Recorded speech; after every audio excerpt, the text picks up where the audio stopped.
नमस्कार, आप देख रहे हैं टुडे समाचार 24 और मैं हूं आपके साथ वैशाली। दिल्ली में अवैध रूप से रह रहे बांग्लादेशी नागरिकों का पर्दाफाश। दिल्ली पुलिस ने गिरोह का भंडाफोड़ किया। दिल्ली पुलिस द्वारा अवैध रूप से रह रहे बांग्लादेशी नागरिकों के खिलाफ अभियान तेज कर दिया गया है। इसी क्रम में रोजाना बांग्लादेशी नागरिकों को पकड़कर निर्वासित किया जा रहा है। हाल ही में पुलिस ने एक ऐसे गिरोह का भंडाफोड़ किया है जो बांग्लादेशी नागरिकों को भारत लाकर दिल्ली में बसने और भारतीय दस्तावेज बनवाने में मदद करता था।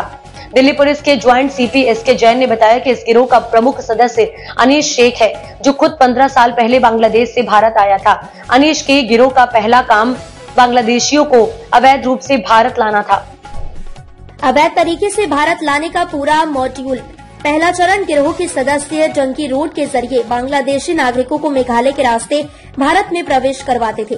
दूसरा चरण भारत में प्रवेश करवाने के बाद उन्हें रात भर सुरक्षित स्थानों पर ठहराया जाता था। तीसरा चरण बांग्लादेशी नागरिकों को असम ले जाया जाता और वहां से ट्रेन या अन्य माध्यमों से दिल्ली भेजा जाता था। चौथा चरण दिल्ली पहुंचने के बाद उन्हें अवैध रूप से बसाया जाता और आधार कार्ड, पैन कार्ड जैसे दस्तावेज तैयार करवाए जाते थे।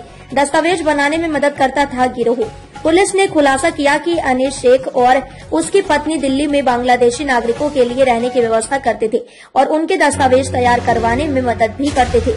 गिरोह के भारतीय एजेंट भी इस काम में सहयोग करते थे। पुलिस ने अनीश शेख समेत कुल 4 लोगों को गिरफ्तार किया है, जिनमें 2 बांग्लादेशी और 2 भारतीय नागरिक शामिल हैं। पुलिस ने बरामद किए नकली दस्तावेज। गिरोह के सदस्यों के पास से 6 आधार कार्ड और 5 पैन कार्ड बरामद किए गए हैं। पुलिस बैंक खातों की जांच कर रही है ताकि उनके वित्तीय लेन देन का पता लगाया जा सके। यह गिरोह ने न केवल दिल्ली बल्कि अन्य राज्यों में भी बांग्लादेशी नागरिकों को बसाने में सक्रिय था। पुलिस की कार्यवाही और निर्वासन के आंकड़े।